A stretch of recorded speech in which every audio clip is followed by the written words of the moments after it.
Irmãos, eu queria compartilhar um texto com vocês em Mateus capítulo 3, versículo 13 ao 17.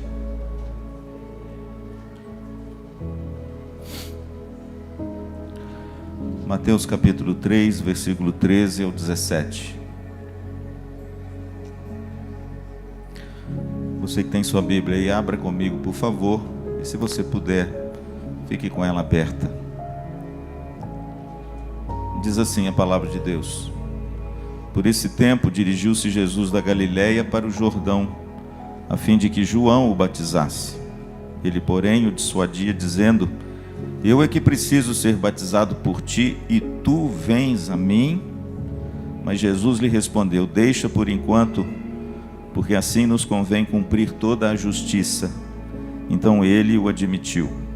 Batizado Jesus, saiu logo da água, e eis que se lhe abriram os céus, e viu o Espírito de Deus descendo como pomba, vindo sobre ele. E eis uma voz dos céus que dizia, vamos ler juntos? Este é o meu Filho amado, em quem me compraz. Vamos orar mais uma vez? Senhor, obrigado por esse tempo tão precioso na Tua casa. Obrigado pela Tua palavra.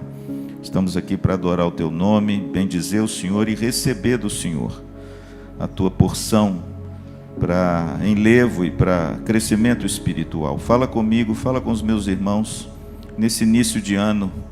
O Senhor nos coloque, Deus, em contato com as coisas do Senhor, para que a nossa travessia seja melhor. Oramos com gratidão. Em nome de Jesus, amém e amém.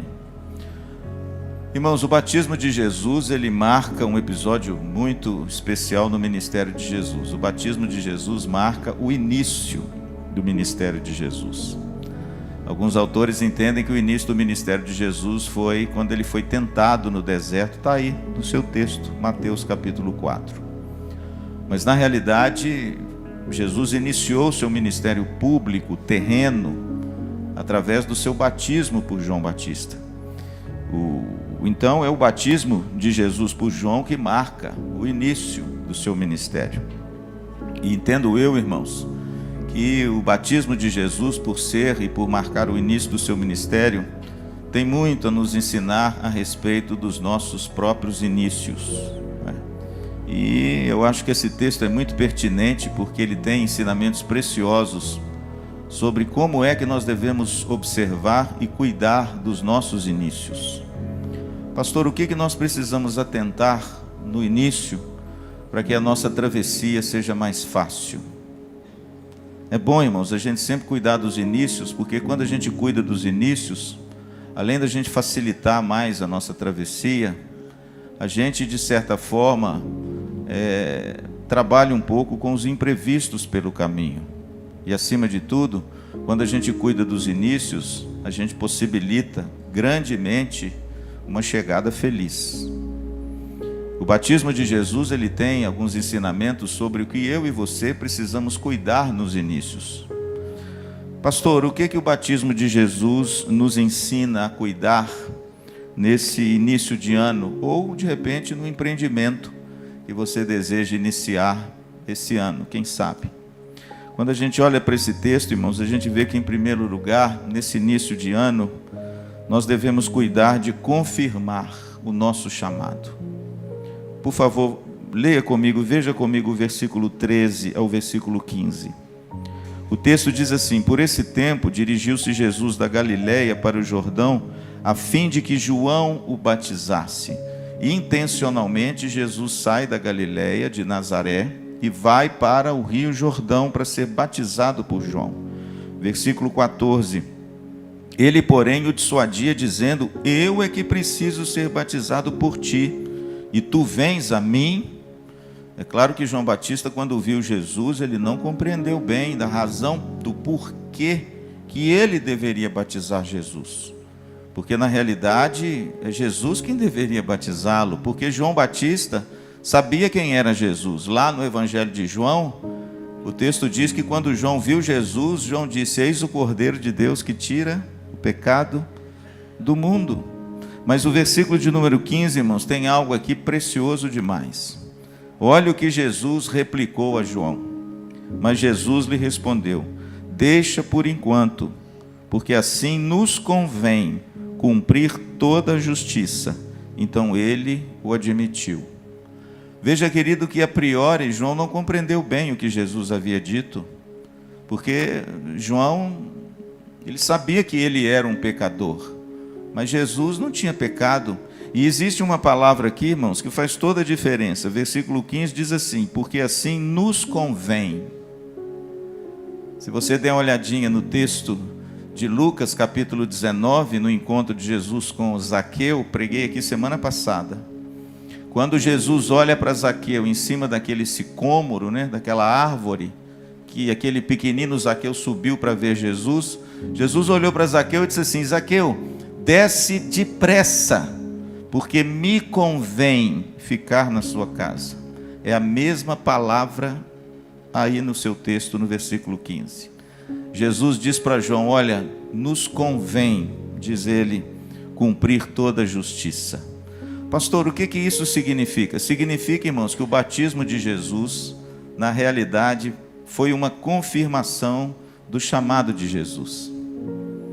Convém significa que há uma agenda do Pai feita anteriormente e que agora eu vou cumprir essa agenda e a minha vocação vai ser confirmada agora através desse batismo.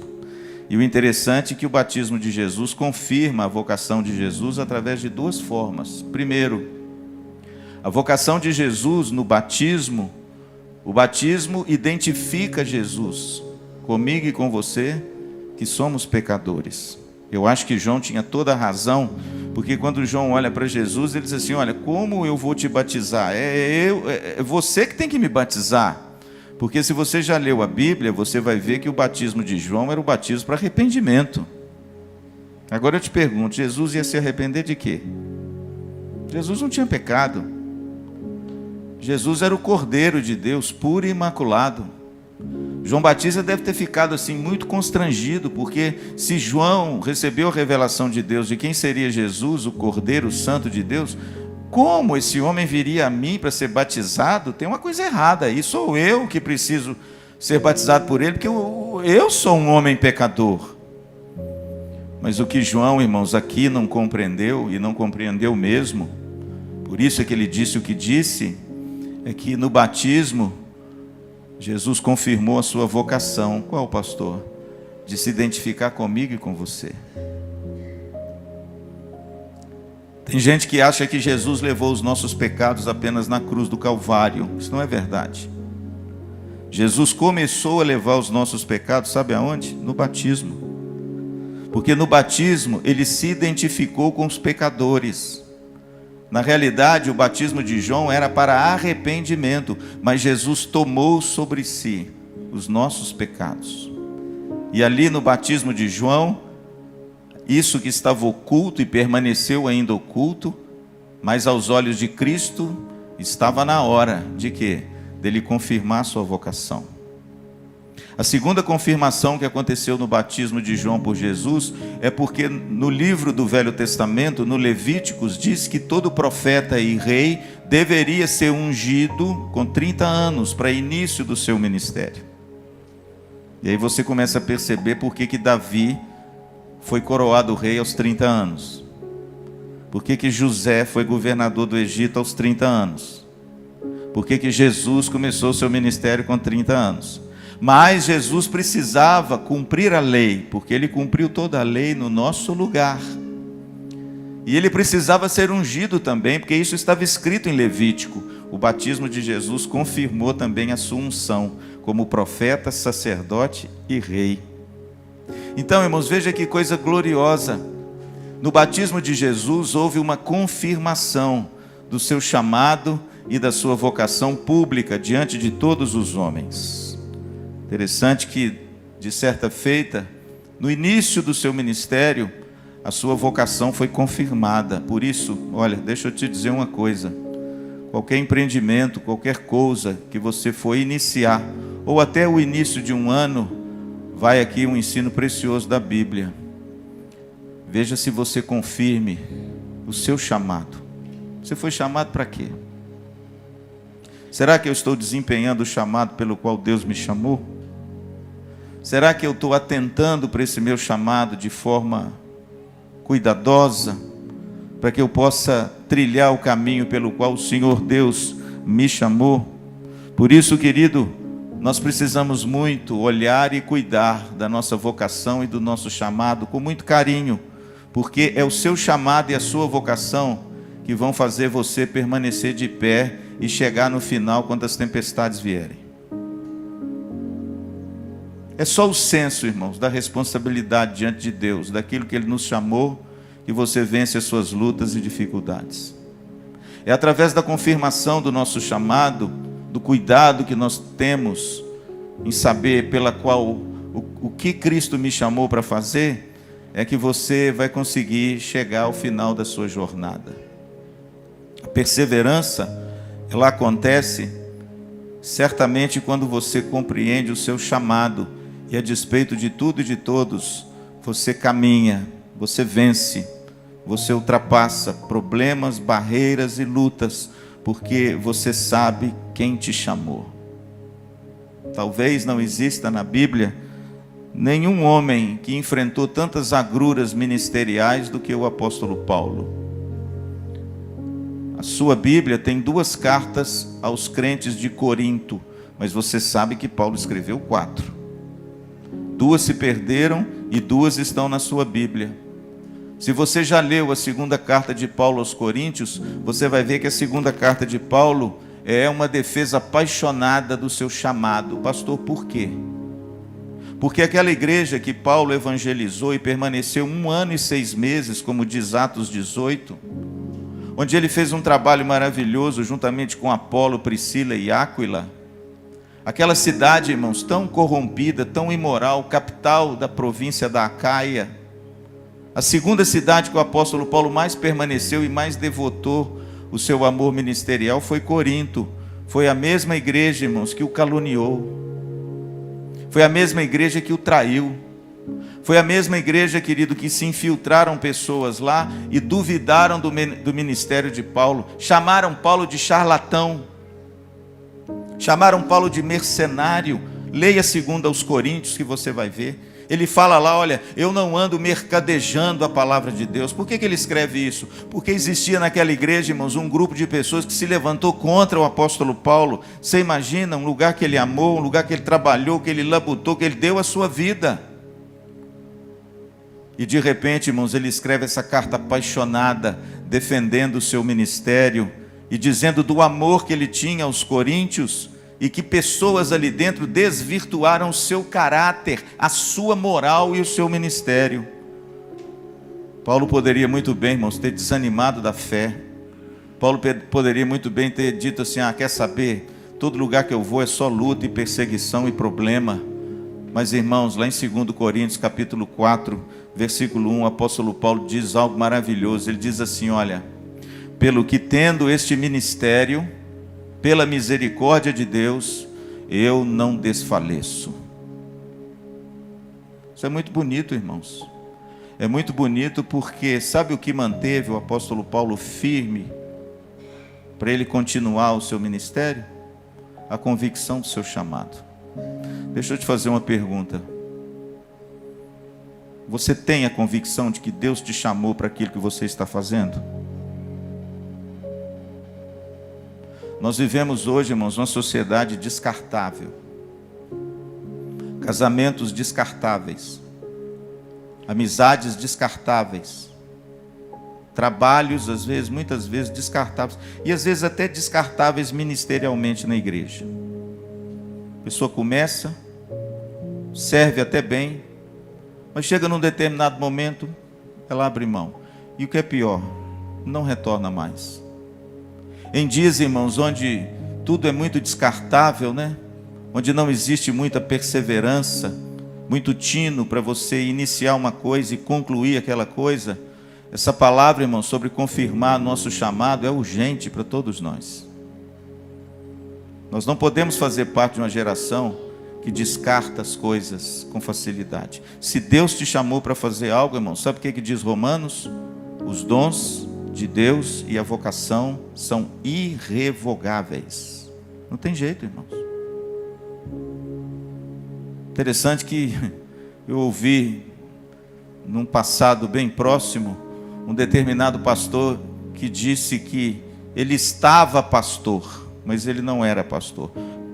Eu não entendo isso, não. Eu não entendo isso, irmãos, me perdoem. Eu estava pastor, mas eu não sou pastor? Então nunca foi. Nunca foi, irmãos. Porque se o caráter, o dom e o chamado de Deus é irrevogável, como é que o sujeito estava e agora fala que não era? Eu só posso concluir uma coisa: nunca foi. Sabe por quê, querido? Porque quando a gente tem a convicção de que Deus nos chamou, lá, o menino é um tiro para acertar os negócios. Porque se a gente não tiver a convicção que foi Deus quem nos chamou, qualquer coisinha você larga. É ou não é?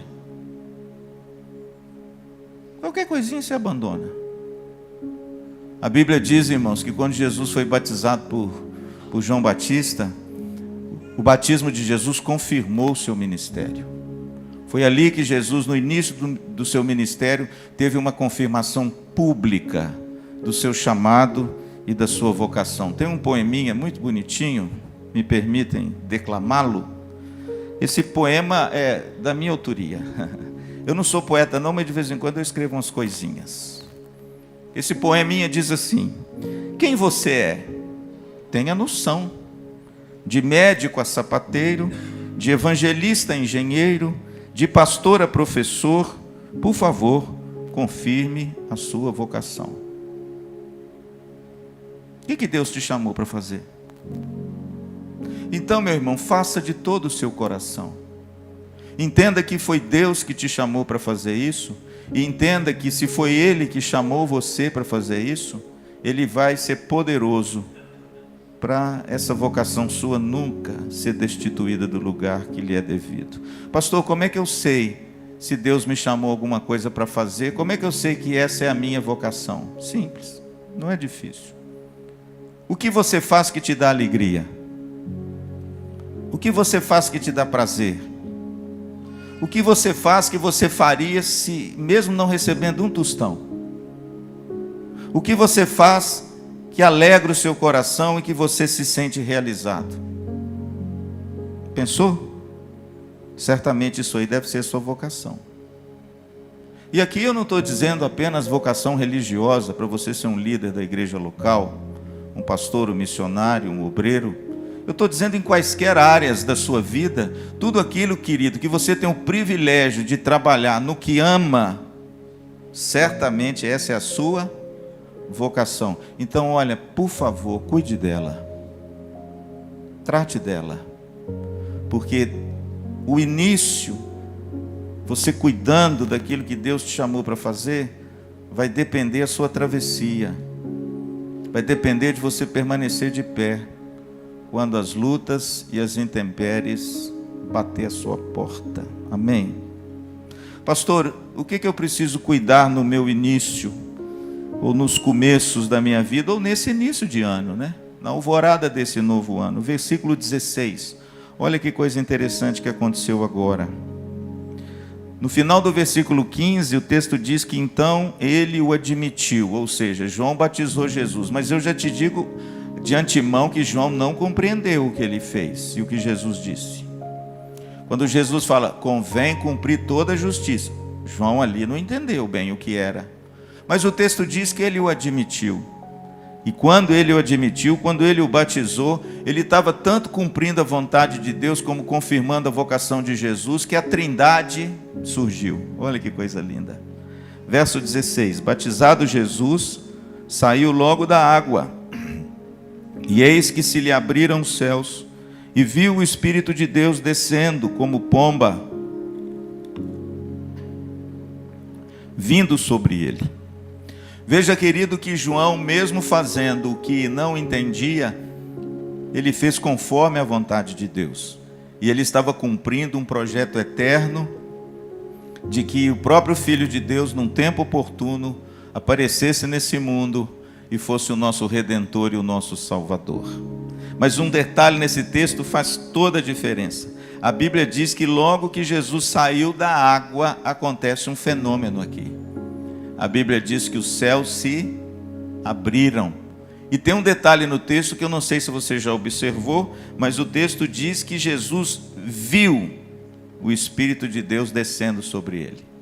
Eu imagino que deve ter acontecido mais ou menos o seguinte: quando Jesus chegou, João o batizou, e aquilo não quero entrar em detalhes, se ele afundou, se ele não afundou, se foi água na cabeça ou se não foi, isso é detalhe.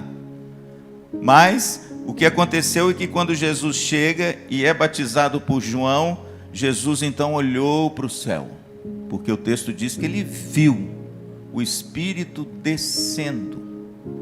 No início do ministério de Jesus, irmãos, quando ele começaria a enfrentar o escárnio dos homens, a ira dos judeus e até a rejeição da sua própria família, o texto diz que no batismo Jesus olhou para o céu. Pastor, o que eu preciso cuidar nos meus inícios, e principalmente no início de um novo ano, ou no início de um empreendimento que de repente você irá fazer esse ano? Querido, olhe para o céu. O céu é a dispensa da graça. O céu é o reservatório das bênçãos. O céu é o celeiro das dádivas preciosas que Deus tem para mim e para você. O apóstolo Tiago, irmão do Senhor, na sua primeira carta, no capítulo 1, versículo 17, primeira carta, ele só escreveu uma, né? Em Tiago 1,17, ele diz assim: toda boa dádiva, todo dom perfeito vem do Pai das luzes, que descendo do céu, Ele nos abençoa. Está aí o texto. Descendo do Pai das luzes, porque Ele não pode ter nenhuma variação de sombra ou de mudança. Nós começamos um ano, irmãos, com muitas tragédias. Você viu na televisão, né? E o engraçado, eu não sei se você já percebeu isso, Roberto, todo início de ano, né? Já perceberam isso? Tragédias pessoais, às vezes, e tragédias gerais. Por exemplo, um acidente terrível em Minas Gerais matou quase todo mundo.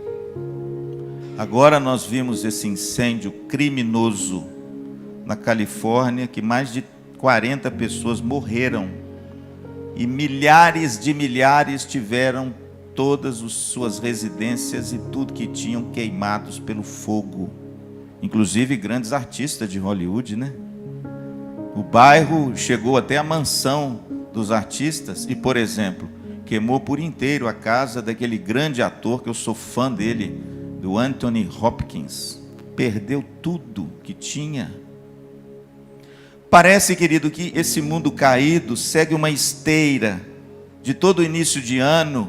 Quando a gente olha para esse mundo, a gente se depara com problemas, com catástrofes, a gente se depara com coisas terríveis acontecendo, e aí, irmãos, me perdoem, o batismo de Jesus nos salva, porque no início do ministério de Jesus, quando ele percorreu esse mundo e foi alvo de tanto escárnio, Isaías chega a dizer que ele era um homem de dores e que sabe o que é padecer. No início do ministério de Jesus, irmãos, a Bíblia diz que quando João o batizou, Jesus olhou para o céu, e do céu, irmãos, veio o Espírito Santo sobre ele. Pastor, o que eu preciso cuidar no início desse novo ano, na alvorada de 2025? Querido, saiba da situação do mundo, fique a par mesmo das tragédias humanas, mas por favor, não depare os seus olhos nelas. Tem gente, irmãos, que é movido à tragédia. Tem gente que no seu Instagram e no Facebook só publica tragédia. Pastor, eu tenho que viver alheio às coisas desse mundo, dentro de um iglu, de um casulo mentiroso? Não, irmãos, nós temos que ser pessoas do nosso tempo. A gente tem que saber mesmo a miséria humana, testemunho de um planeta caído por causa da humanidade caída. Mas, querido, por favor, não permitam que essas coisas desanimem você, desesperem você, faça com que a sua caminhada seja difícil, seja uma caminhada sofrível, sôfrega. Não, querido, o início do ministério de Jesus nos dá uma grande lição. Jesus iria a partir dali enfrentar uma dura oposição, e ele recebeu do céu a ajuda, o ajudador, o consolador, na forma de uma pomba. Que coisa bonita, né, irmãos? Porque é o Espírito Santo que vem do alto, é o Espírito Santo que é o Emanuel, é o Espírito Santo que é o Deus conosco, é o Espírito Santo que nos capacita, é o Espírito Santo que nos fortalece, é o Espírito Santo que nos dá alegria, é o Espírito Santo que nos cura, é o Espírito Santo que nos sara, é o Espírito Santo que nos faz prosseguir a despeito das lutas e dificuldades dessa vida. Olhe para o céu, pare de reclamar e de murmurar, pare de ser um arauto das tragédias humanas e seja um arauto das boas novas do Evangelho, da graça de Deus. Amém? Pastor, o que eu preciso atentar e cuidar no início desse novo ano? Olhe para o céu. Olhe para o céu, querido. Não olhe para as circunstâncias. Davi, eu fico imaginando alguns personagens bíblicos, né? Davi foi retirado de trás das ovelhas, um menino de 16 anos, e levado, irmãos, ao campo de batalha. Chega lá o menino com 10 queijos, Roberto, 10, era mineiro da gema. Chega lá o menino com 10 queijos para entregar para os seus irmãos, e de repente o rei Saul passa a mão nele, porque eles gritaram: será que tem um campeão aí que pode enfrentar esse gigante? Davi falou: opa, cheguei. Aí na hora que Saul olhou para ele, falou assim: ah, meu filho, isso é fake news, não é de jeito nenhum, você é um franzino, um menino, como é que você vai enfrentar o gigante? Aí Saul, né, com toda a sua perspicácia humana, pegou a sua armadura e botou em Davi. Só que Saul, irmãos, era moreno alto, bonito e sensual, era o maior de todos de Israel. O texto diz que do ombro para cima não tinha ninguém como Saul. Ele era o mais alto, o mais forte, o mais bonito. Ele pega a armadura e põe em Davi. Irmão, Davi era um catatal. Na hora que ele põe a armadura em Davi, sabe aquele negócio? Sabe que quando você vai comprar uma camisa e quer achar que está magro? Acho que está magro. O seu manequim é 48, mas você quer uma camisa 32. Ou questão o contrário, você quer com uma camisa bem larga, aí veste a camisa, o negócio vem aqui, a gola do vem cá embaixo. Na hora que Davi vestiu aquela armadura, ele tentou fazer alguma coisa, fazer: tire de mim, esse negócio não me serve. Aí Saul ficou assustado, falou: meu filho, mas e agora, como é que você vai enfrentar o gigante? Irmãos, o segredo de Davi é porque Davi olhou para o céu e ele viu alguém maior do que o gigante. É verdade, o gigante tem 3,10 metros. Ele vem armado com a lança, cuja ponta da lança tem 20 quilos.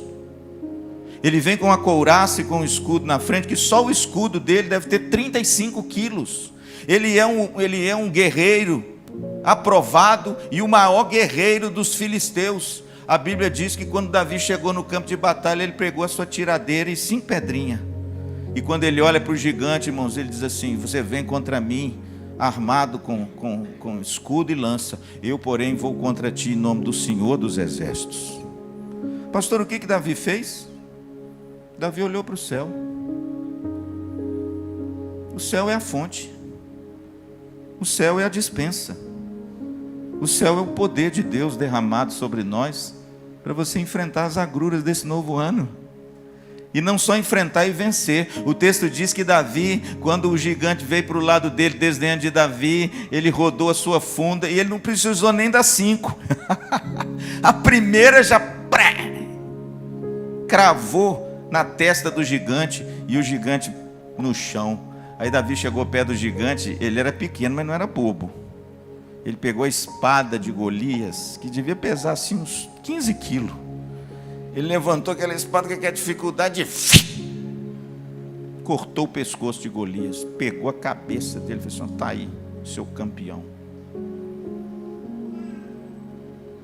Eu sei, irmãos, que coisas boas não nos esperam. Paulo diz que nós viveríamos e vivemos dias maus. Agora, pastor, como é que a gente sobrevive em dias maus? Olhe para o céu. Olhe para o céu e não para as circunstâncias. Ambicione as coisas do céu antes de ambicionar as coisas da terra.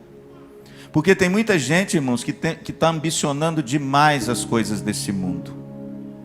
Tem gente que está se esforçando e buscando demais coisas no nível terreno, mas não está buscando e ambicionando as coisas do céu. Sabe o que Jesus diz para os seus discípulos em Mateus 28, a partir do verso 18? No finalzinho ali, quando o anjo marca o encontro de Jesus ressurreto com seus discípulos na Galileia, Jesus diz assim: toda autoridade me foi dada no céu e na terra. Pastor, o que significa isso? Toda autoridade que Jesus agora tem no céu e na terra só é legítimo se ele antes for dada no céu. Tem muita gente, irmãos, buscando poder e autoridade terrena em construções humanas, mas não tem ambicionado as coisas de Deus. Deixa eu te dizer uma coisa: você pode ficar pelo caminho. Esse seu poder e a sua busca pode ser ilegítimo se não provém de Deus, se não é plano de Deus, se antes você não olha para o céu. O texto de Sansão é muito pertinente. Sansão, irmãos, ele ambicionou coisas terrenas. Era um homem que tinha uma violência assim exagerada nos seus atos, além de ser um homem facilmente dominado pelas mulheres. O texto diz que Dalila seduziu Sansão e ele dormiu no seu colo. Está escrito isso lá em Juízes 16, 19 a 21. Mas quando Sansão acordou sem autoridade, sem dignidade, sem poder e subjugado pelos seus inimigos. Tome cuidado, viu, meu irmão e minha irmã, para você não ser como Sansão. Ambicionar só as coisas da terra, dormindo no colo das Dalilas, e de repente se levantar sem dignidade, sem autoridade, sem poder e subjugado pelo seu inimigo. Olhe para o céu, busque as coisas de Deus, ambicione a vontade do Pai antes de se lançar a um projeto e uma ambição pessoal. Cuide do seu início para você garantir o seu final. Comece bem para você percorrer um caminho mais fácil e possibilitar a sua chegada. Amém? Em último lugar, irmãos, olha o que acontece agora no versículo de número 17. O texto diz assim: uma outra coisa acontece. E eis uma voz dos céus que dizia: este é o meu filho amado, em quem me comprazo. Pastor, o que eu preciso observar e o que eu preciso cuidar nesse início de ano, no início de projeto? Pastor, o que eu preciso observar nos meus inícios para que a minha travessia seja mais fácil? Primeiro, cuide de confirmar a sua vocação. Se Deus te chamou para alguma coisa, exerça e faça de todo o seu coração, porque assim você vai ter prazer e alegria e vai ser um instrumento poderoso nas mãos de Deus. Em segundo lugar, querido, cuide de você não ficar atentando demais para as circunstâncias dessa vida, mas olhe para o céu. É lá que provém a graça de Deus. Cantamos uma música aqui, né? E sem Cristo nós nada podemos. Aliás, essa música é antiga, de um compositor que morou em Belo Horizonte muitos anos. E eu nada sou sem ti. Isso aí, irmãos, é João 15, 5. Sem mim nada podeis fazer. Portanto, querido, olhe para o céu, porque é de lá que vêm as boas dádivas. Não se fie, não fique olhando demasiadamente para as mazelas desse mundo. Olhe para o céu. O apóstolo Paulo, em Colossenses capítulo 2, versículo 1, diz assim: buscai as coisas lá do alto, pensai nas coisas lá do alto, onde Cristo vive. Portanto, querido, garanta uma travessia segura, olhando para o céu, busque a palavra de Deus. E aí, irmãos, acontece algo interessante. Você pode ver que a Trindade está no batismo de Cristo, né? E a Trindade está presente em todos os momentos importantes de Jesus, a Trindade estava presente. E no batismo, no início do ministério de Cristo, a Trindade se fez presente. O Espírito Santo desce sobre ele, porque ele olhou para o céu. A Bíblia diz que ele estava lá para ser batizado, e agora a pessoa do Pai. Veja que no batismo de Jesus está o Pai, o Filho e o Espírito Santo. E veja que o Pai agora repete algo que o profeta Isaías já havia dito que o Pai falaria lá atrás, há 750 anos antes, porque essa frase, "Este é o meu Filho amado, em quem tenho nele prazer", é Isaías 42:1. Então veja, querido, que me convém ser batizado. Aquilo que lá atrás era uma promessa, que um dia viria o Filho, e esse Filho, ali o texto, e esse Filho daria prazer ao Pai, e o profeta disse 750 anos antes de Cristo, se cumpriu agora no batismo de Jesus, e aquilo que o Pai, Deus, havia falado ao seu profeta lá atrás, ele fala de novo agora, como cumprindo a promessa do Filho. "Eis o meu Filho amado, em quem tenho nele todo o meu prazer." Em terceiro lugar e último, irmãos, no início desse ano, quem sabe no início de um novo projeto que você tem no coração, cuide para ser aprovado por Deus. Jesus recebeu a aprovação do Pai.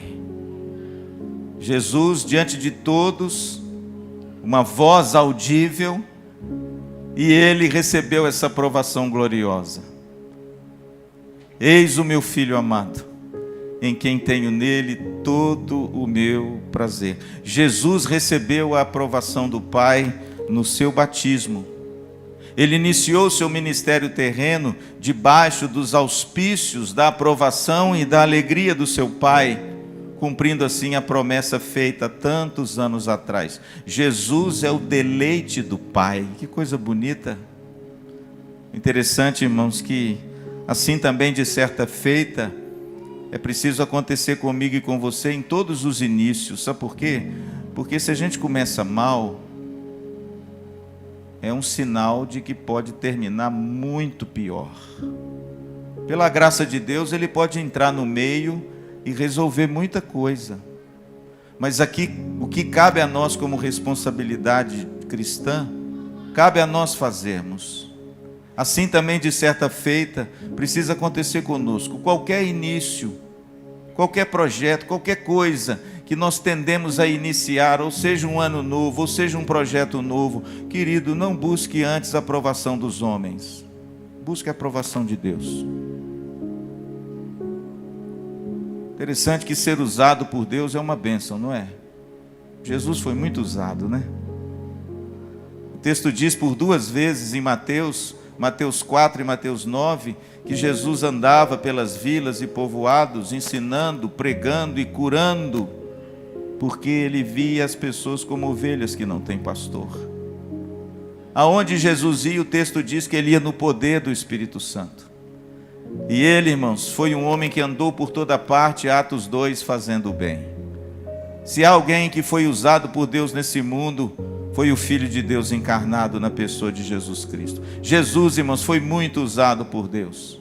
Ele conhecia o âmago e o íntimo do coração das pessoas. Ele conseguiu extrair da alma da mulher samaritana uma dor muito maior do que uma água física.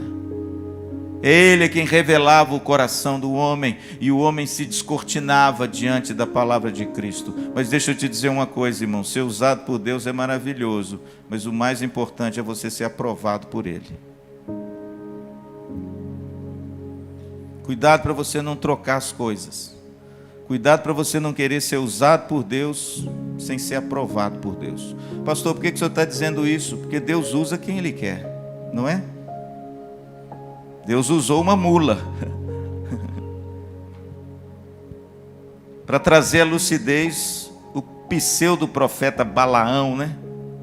Deus usou, por exemplo, 2 reis ímpios, que que eram idólatras, reis de nações idólatras. Deus usou Nabucodonosor. Sabe o que a Bíblia diz? Que Deus chama Nabucodonosor de meu instrumento de disciplina do povo de Deus. Deus usou Nabucodonosor. E você sabe que é ver um outro rei ímpio que Deus usou quando Deus começou a trazer o seu povo de volta dos 40 anos de cativeiro? Está lá no livro de Neemias, está lá no livro de Esdras. O rei Ciro. Você sabe o que Deus chega a dizer sobre Ciro? Ciro, meu servo, fará tudo que eu disser. Irmãos, é uma coisa extraordinária. O nosso Deus é um Deus que usa todos os objetos da providência de Deus para realizar a sua vontade. Você quer ver uma outra coisa que pode chocar muita gente, principalmente os nossos irmãos pentecostais? Deus pode usar o diabo. E sem sombra de dúvida, na Bíblia tem vários exemplos de Deus usando o diabo. Você quer ver um exemplo? Capítulo 4, versículo 1, está aí, logo depois do texto que nós lemos. A seguir foi Jesus levado pelo Espírito ao deserto para ser tentado pelo diabo. Sabe o que significa isso, irmãos? Quem levou Jesus ao deserto não foi o diabo, foi o Espírito Santo. Mas para ser alvo de quê? De uma tentação. Quem foi um instrumento da tentação? O diabo. Mas quem estava por trás de toda essa tentação? O Pai. Na realidade, irmãos, Deus usa quem Ele quer. Aquilo que os teólogos chamam de objetos da sua providência. Deus usou, você quer ver, o diabo para testar quem na Bíblia, no Velho Testamento? Quem? Jó. O diabo foi, como diz o Jeremias, o pitbull de Deus. Foi o diabo que foi usado por Deus. Diante de Deus, ele falou, pode tocar, toca mesmo, toca nos bens, toca em tudo dele, só não toca na vida dele. Irmãos, Deus usou o diabo para provar o quê? Que o ser humano pode glorificar a Deus a despeito das bênçãos materiais. É por isso que eu digo aos irmãos, todo início de projeto, cuidado para você não buscar antes a aprovação dos homens e ser desaprovado por Deus. Busque antes de tudo ser aprovado por Deus. Sabe por quê? Porque usado por Deus, Deus pode usar quem Ele quer, mas o que Ele espera é um obreiro aprovado, amém? Lembra do que Paulo disse a Timóteo, na sua segunda carta, no capítulo 2? Procura apresentar-te aprovado, como obreiro que não tem do que se envergonhar, e que maneja bem a palavra da verdade. Interessante, irmãos, Deus é o Deus que usa quem Ele quer. Agora, usar não é garantia que Deus vai te aprovar. O que Ele quer é um filho aprovado. O que Ele quer é um filho que dê alegria para o pai. Você tem um filho? Na barriguinha? Aí eu te faço uma pergunta. Será que você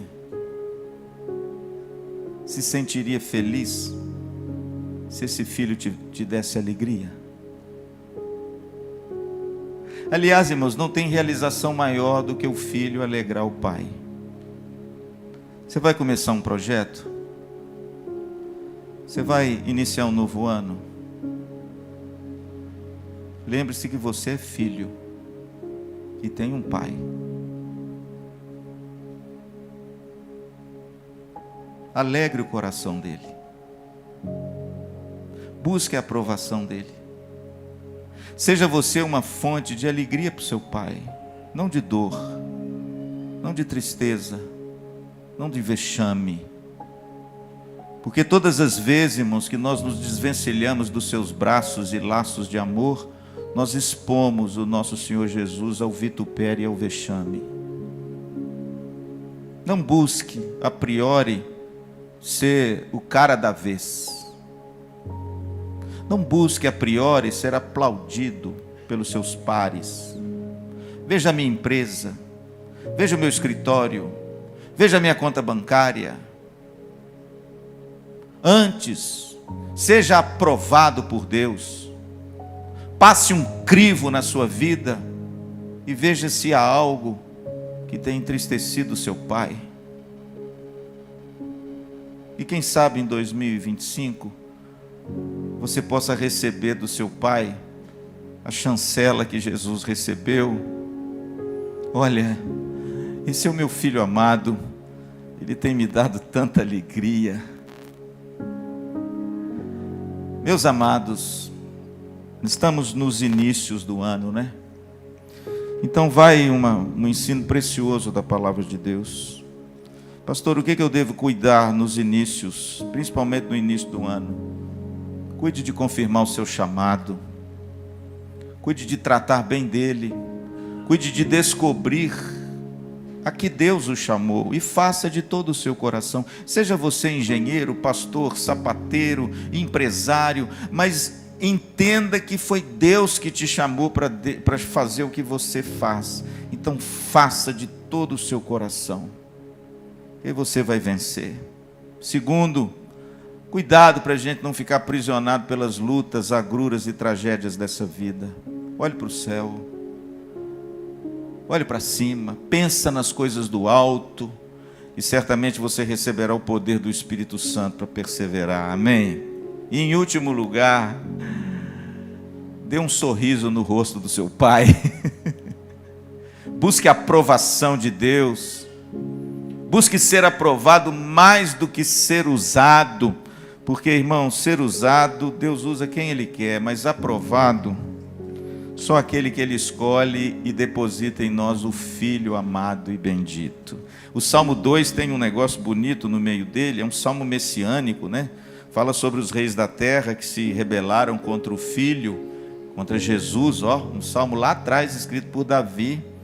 Rompamos os nossos grilhões, tiramos de nós as suas algemas, ou seja, eu quero viver uma vida autônoma, eu quero viver uma vida dono do meu próprio nariz, mas no meio do salmo o tom muda, e aí Deus diz assim: beijai o Filho para que vivas.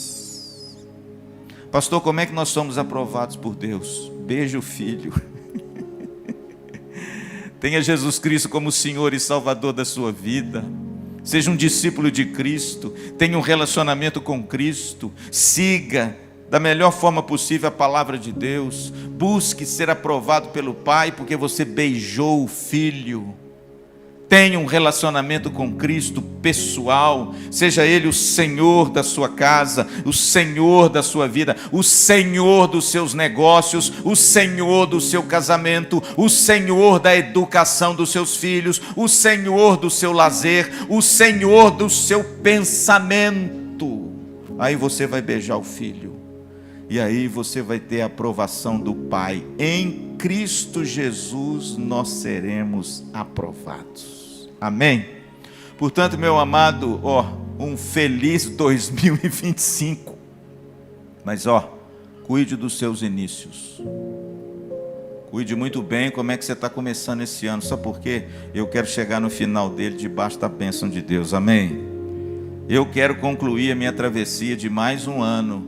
Então, meu amado, cuide dos inícios e você certamente chegará ao final. Combinado? Amém? Vamos ficar em pé então? Vamos orar? Que bom. Que texto precioso, que ensino precioso. Como é importante a gente cuidar dos inícios. E vou dizer uma coisa para você: pastor, mas eu já comecei, e agora? Nunca é tarde. Nunca é tarde para fazer as mudanças que você entende que são prudentes fazer. Nunca é tarde para você cuidar melhor de como você está conduzindo as coisas, para que a nossa travessia seja mais tranquila, para a glória de Deus. Amém? Pai querido, tem misericórdia de nós, Senhor, e nos ajude a cuidar melhor. Todas as vezes que nós iniciamos algo, que o Senhor nos dê graça, Senhor, para a gente sempre não se esquecer do Senhor e das coisas do céu. Que os nossos olhos estejam fitos em Ti, que os nossos olhos estejam postos no céu, porque é de lá que vem a Tua bênção, é de lá que o Senhor envia o Consolador, é de lá que o Senhor, com a Sua mão providente, nos abençoa todos os dias. Senhor, não deixe o Teu povo esquecer de Ti. Cuidemos, Senhor, dos nossos inícios, que o Senhor nos dê graça para cuidar do nosso chamado com muito zelo, com muito carinho, para não depor as armas, para não abrir mão daquele dom tão precioso que o Senhor nos deu, e muitas vezes trocá-lo por algo de tão pouco valor. Ajuda o teu povo a descobrir o seu chamado e a sua vocação.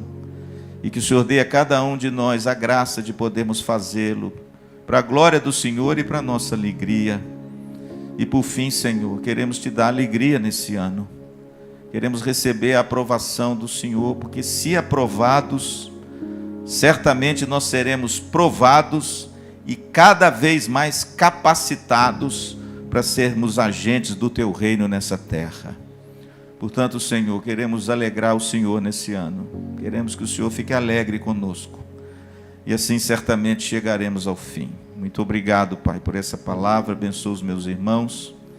E que em nome de Jesus, se houverem mudanças a serem feitas, quem sabe, Senhor, hoje é o dia da gente começar. No casamento, na empresa, com os filhos, talvez no nosso lazer, talvez no nosso treinamento.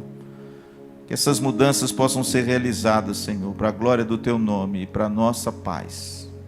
Oramos em nome de Jesus. Amém e amém.